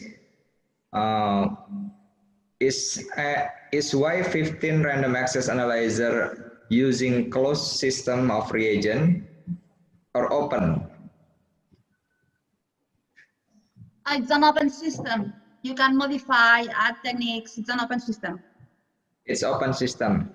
But there is no reagent from other brand, right? Yeah. Yes. Oke, jadi Pak Adam pertanyaannya sudah dijawab. Jadi kalau reagennya sendiri itu tidak ada merek lain untuk parameter ini. Tapi dia bilang tadi open, kenapa? Karena bisa disetting di alatnya. Jadi misal reagennya harus begini begitu, itu nanti aturan-aturannya bisa disetting, dimodifikasi, tapi tidak bakal banyak. Jadi istilah opennya dia begitu. Tapi kalau disuplai dari merek lain itu tidak bisa. Mungkin ada pertanyaan selanjutnya nih Pak Teguh, masih dari Pak Dedi ya. Pertanyaan yang keduanya, apakah Biosystem menyediakan food safety test kit dan apabila ada test kitnya, permasalahan terbesarnya adalah expire date-nya pendek, Pak Teguh. Jadi bagaimana Biosystem menyikapinya? Yeah, so he's asking again about did Biosystem has food safety test kit? And if Biosystem has, usually the big problem of food safety test kit is short expire date. So how is the solution about the short expire? Okay, Judith. So the shelf life is 18 months, as I said, and once open, it's until the expiry date. Now I don't remember, but it's a long one. Oke, jadi untuk food safety test kitnya punya gitu ya? Ada, kita yang seperti tadi di slide-nya Ibu Feby itu ada di bagian rapid test, kita menyediakan juga untuk beberapa food safety kit-nya, cuman memang masalah terbesar memang di expiry date-nya ini biasanya. Tapi kalau ya Judith. And since our reagents are liquid, we can have this long shelf life instead of having lyophilized enzymes. So that's why we have this long expiry dates. And so, sorry, this is Sonia, also from Barcelona. Hi, Sonia. Hello. Hi, hello. Let me add that the shelf life of the kits start always with 18 months, but we are doing continuously expiry date tests. So it means that probably next year it will be 24th, and in 2 or 3 years it will be 36 months. So it's something regarding to regulations. When you launch a new kit, it only can have 18 is the maximum. But then if we can check internally that it's longer, in 2 or 3 years it can be till 36 months. Just that's all. Oke, jadi jawabannya adalah food safety test kit itu biosistem punya, cuman memang biasanya expired date-nya pendek. Tapi kalau di biosistem sendiri itu 18 bulan. Tadi dijelaskan kenapa reagen cair itu lebih baik, karena reagen cair itu bisa memiliki expired date yang panjang. Jadi lebih baik daripada yang rapid test. Nah, tadi Miss Sonia juga menambahkan kalau sebetulnya reagennya itu sedang diriset untuk bisa sampai 2 tahun dan kedepannya nanti akan diperpanjang lagi jadi 36 bulan alias 3 tahun. Oh, jadi biosistem sudah menyediakan solusi yang terbaik untuk expired date-nya ya, Pak Teguh ya. Jadi memang sudah dipikirkan sekarang ini, sedang di research. Oke, seperti yang kami sebutin di awal ya Pak Teguh, kita menjual reagen dan instrumen based on research ya. Oke, jadi sudah terjawab ya Pak Dedi Adam dari Poltekkes Kemenkes Surabaya pertanyaannya. Pertanyaan nomor 2 yaitu selain after sales, bagaimana dengan perawatan dan kalibrasinya? Lalu, apakah PT Askara menyediakan jasa kalibrasi? Untuk yang jasa kalibrasi mungkin saya jawab, kita belum punya dan belum menyediakan jasa kalibrasi. Tapi untuk kalibrasi alat tersebut mungkin bisa kami lakukan 6 bulan sekali atau 1 tahun sekali. Perawatannya juga sangat mudah ya Pak Teguh ya untuk Y15 dan Y350. Jangan takut karena setiap bulan teknisi kami pasti akan mengunjungi pabrik Anda untuk maintenance, service, dan troubleshooting. Ada ataupun tidak masalah, setiap 1 bulan sekali pasti kami akan kunjungan. Baik teknisi dan Pak Fikri sendiri mungkin turun langsung ya Pak Fikri ya. Benar-benar kita sekaligus ya kita perkenalkan kembali lah, kita kalau misalnya memang nggak ada masalah kita kita coba bantulah untuk seputar pertanyaan mengenai alat kita, bisa kita bantu, kurang lebihnya seperti itu. Oke, jadi terjawab ya Bu Fitriani Kurniawati dari PT Anametri Metrologi Indonesia. Pertanyaan ketiga nih Pak Teguh. Wah, cukup banyak ya pertanyaannya, ada 119 pertanyaan. Tapi tidak semuanya kami jawab, kami akan memilih yang terbaik pertanyaannya. Ini ada dari Ibu Vicky Amalia Pak Teguh, CV Pacific Harvest Muncar. Ini pertanyaannya bagus nih Pak Teguh. Di pabrik kami memakai alat biofish untuk uji histamin dengan standar 50 ppm. Untuk biosistem menggunakan standar berapa dan keunggulannya apa? Okay, so there is Miss Vicky Amalia from CV Pacific Harvest Muncar. This is the fishery company, and she's asking about in her factories using biofish instrument for testing histamine with standard number 50 ppm. So they are using biofish instrument for checking histamine with 50 ppm standard. The question is, how about biosystem? Her question is about how about the standard in biosystem instrument. If biofish using 50 ppm, how about biosystem, and what is the benefit or advantage of the biosystem than biofish? Well, if I understand the question, she's saying that biofish is using 50 ppm to calibrate the instrument. Is that?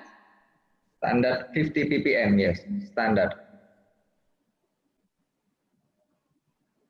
Okay, and the main advantages. Well, as I have said, I think the main advantages of our system compared to, for instance, biosensors, that it's biofish.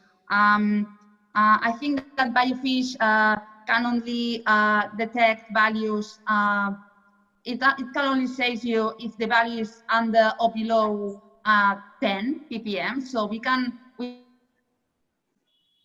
have the advantage that we can detect values below 10 ppm and in a quantitative way.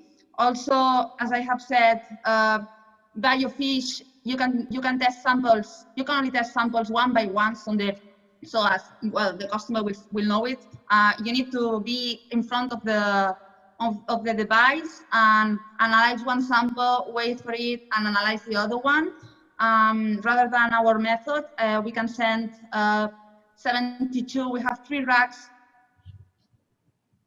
for samples, so we can send 72 samples at the same time, and then when one rack of samples is finished, we can remove it and put new samples on it. So it's a continuous testing of parameters and histamine. And this is another advantage.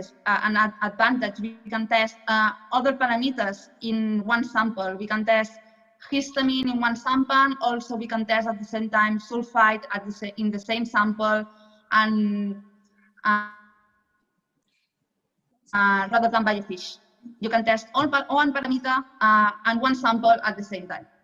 I don't know if I have answered the question. Oke, thank you Judith.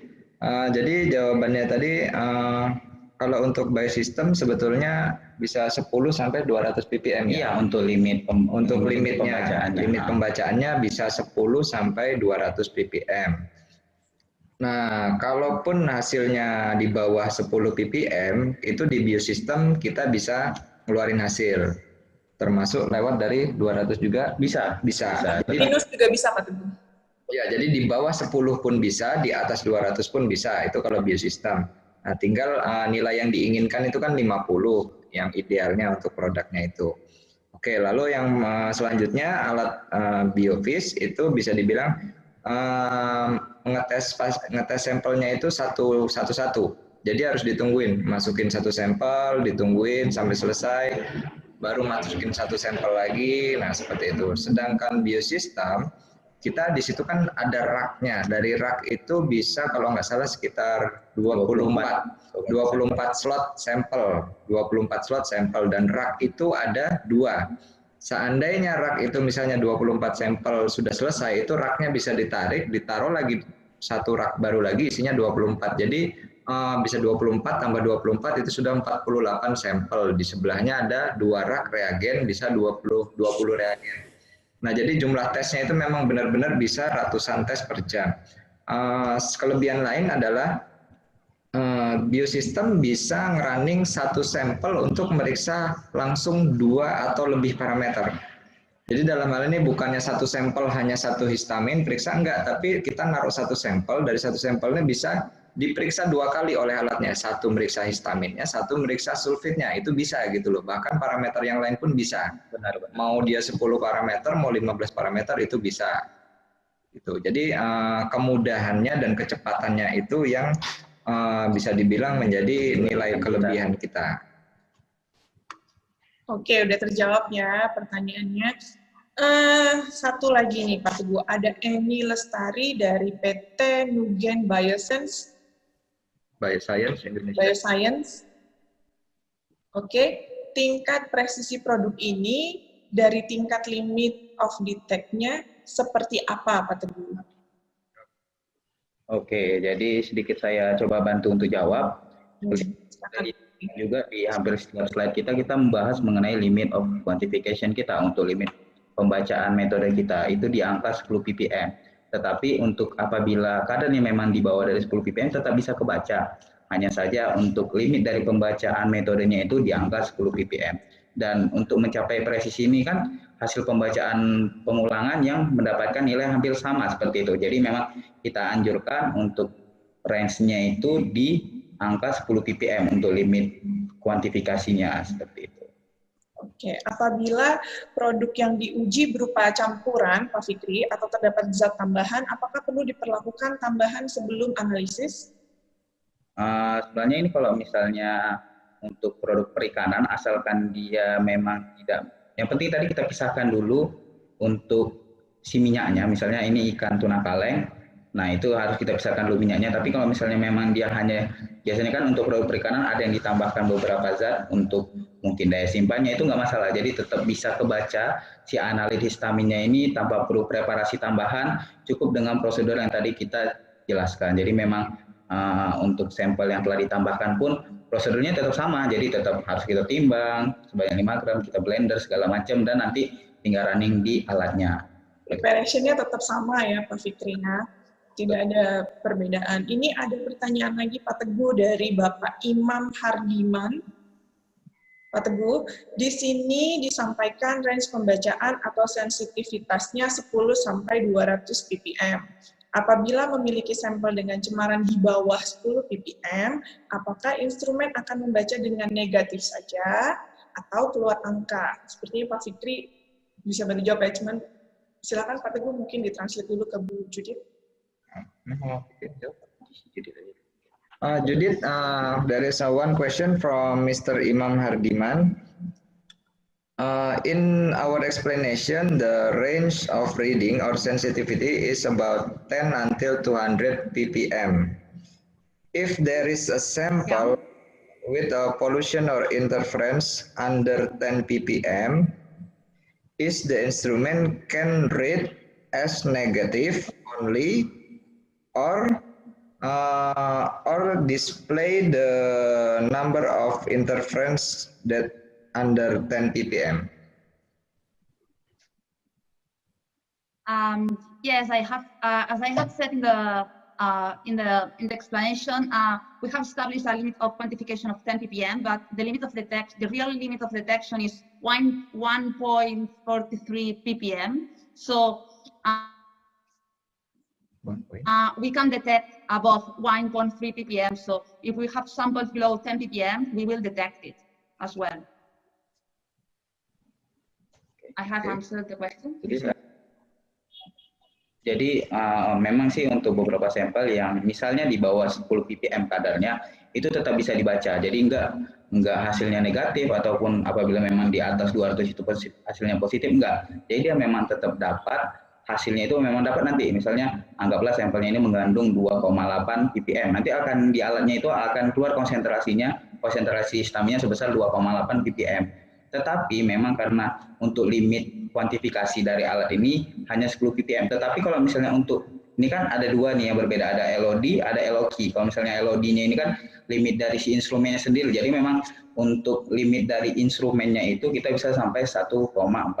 Sedangkan untuk limit dari pembacaan metodenya itu yang bisa kita katakan hasilnya presisi dan akurat yaitu di angka 10 ppm. Dan minimalnya 1,43. Iya, 1,43 itu untuk limit pembacaan si. Yes, Judith, please. And we have analyzed we have obtained 2 samples of 5 ppm or even 0 ppm. So we can reach these values.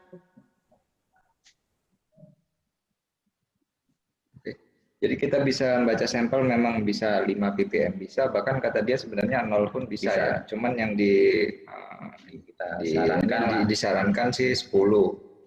Gitu ya. Untuk mendapat nilai kepresisian dari, karena kan ini kan metodenya sudah tervalidasi juga oleh R&D kita dan juga AWACI. Jadi untuk 10 ppm ini yang telah tervalidasi. Jadi kalau misalnya di bawah itu kemungkinan untuk stabilitas pembacaannya itu kita katakan tidak terlalu bagus lah, tapi kalau misalnya untuk di atas 10 ppm sampai 200 itu tingkat kepresisiannya, tingkat keakuratan pembacaannya itu bisa kita jamin. Kurang lebihnya seperti itu sih kalau misalnya untuk tingkat kepresisian dari metode kita. Betul, jadi sangat presisi ya Pak Fikri ya. Benar. Jadi di bawah 10 bisa. Itu akan ditampilkan hasilnya, walaupun di bawah 10 tetap ditampilkan hasilnya. Betul. Untuk yang sulfit pun minus kita bisa kebaca ya Pak Fikri ya. Jadi kalau sulfit ini dia berbeda lagi. Kalau misalnya tadi kan histamil dia hanya sekali pembacaan nih. Kalau misalnya sulfit kan dijelaskan di slide dia itu ada 2 reaksi. Yang pertama nanti yang dibacanya itu sulfit plus zat pengganggunya. Setelah itu di reaksi kedua nanti ada zat pengganggunya saja yang dibaca. Jadi bahkan saat perhitungannya nanti didapatkan nih hasil real kadar sulfitnya. Bahkan untuk misalnya dia sifatnya itu kurang stabil, nanti bisa mendapatkan hasil minus juga bisa seperti itu. Tapi balik lagi setiap metode kan pasti ada LOD, ada limit pembacaan metodenya, ada limit dari alatnya sendiri juga ada. Jadi memang setiap metode kita telah tervalidasi, telah mengikuti beberapa trial and error. Jadi memang sudah ada limit masing-masing dari tiap metodenya. Baik, oke. Kami kira cukup untuk pertanyaannya yang sudah kami pilih yang berhubungan dengan webinar kami di sore hari ini. Terima kasih untuk Pak Teguh, Pak Fikri. Thank you for Judith. Thank you for joining our webinar. Hello Judith. Thank you for inviting me. Thank you so much. Dan terima kasih untuk seluruh audiens dan peserta lainnya yang telah menyempatkan waktunya untuk mengikuti webinar kami di siang hari ini.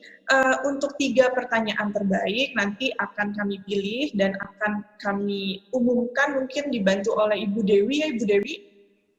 Dibantu mungkin dari tim Lab Indonesia ya? Halo? Ya Ibu, baik. Baik. Oke, saya pikir sekian webinar dari kami. Semoga bermanfaat. Webinar kami sudah memperkenalkan PT Askara Teknopangan, alat kami, siapa kami, dan bagaimana cara kerja alat kami. Kami juga mau mengucapkan terima kasih untuk PT Kelola Mina Laut, PT Primo Indo Ikan, Balai POM seluruh Indonesia, PT Sentral Proteina Prima yang ikut juga dalam webinar kami di siang hari ini. Terima kasih banyak, semoga bermanfaat. Waktu dan tempat kami persilakan Ibu Dewi.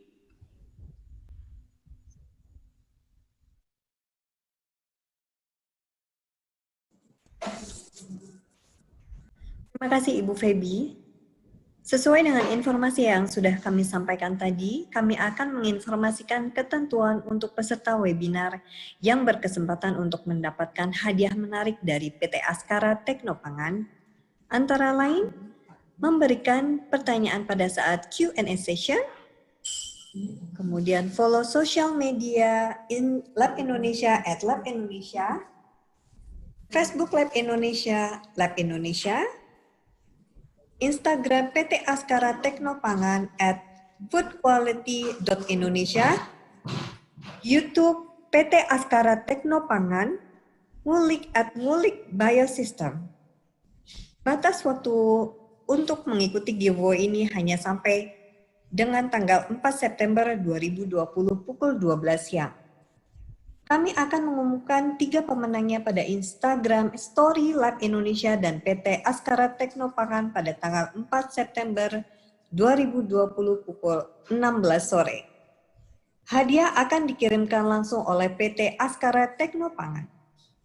Semoga beruntung bagi peserta yang mengikuti giveaway ini. Sebelum kami mengakhiri webinar hari ini, kami mohon kesediaan seluruh peserta untuk dapat mengisi polling yang akan kami tampilkan pada layar Anda. Polling pertanyaannya adalah sebagai berikut.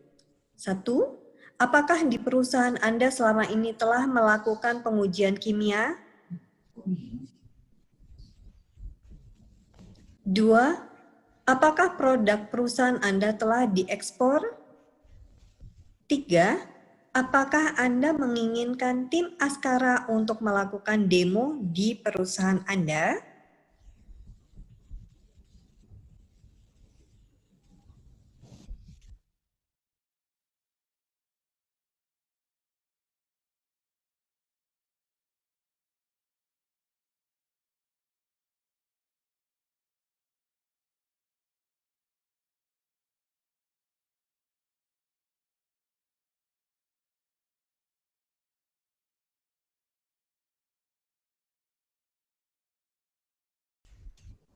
Terima kasih kepada peserta yang telah mengisi polling.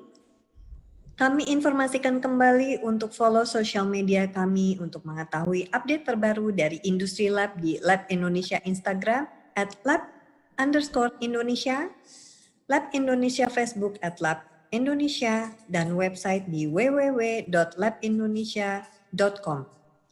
Serta follow PT Askara Teknopangan Instagram @foodquality.indonesia, website di www.askarateknopangan.com, serta YouTube di Ngulik Biosystem. Demikian webinar hari ini telah usai. Terima kasih kepada moderator dan pembicara yang telah memberikan informasi pada webinar hari ini. Semoga bermanfaat bagi kita semua. Terima kasih juga kami ucapkan kepada seluruh peserta yang telah berpartisipasi. Sampai jumpa lagi di webinar mendatang. Stay safe and healthy.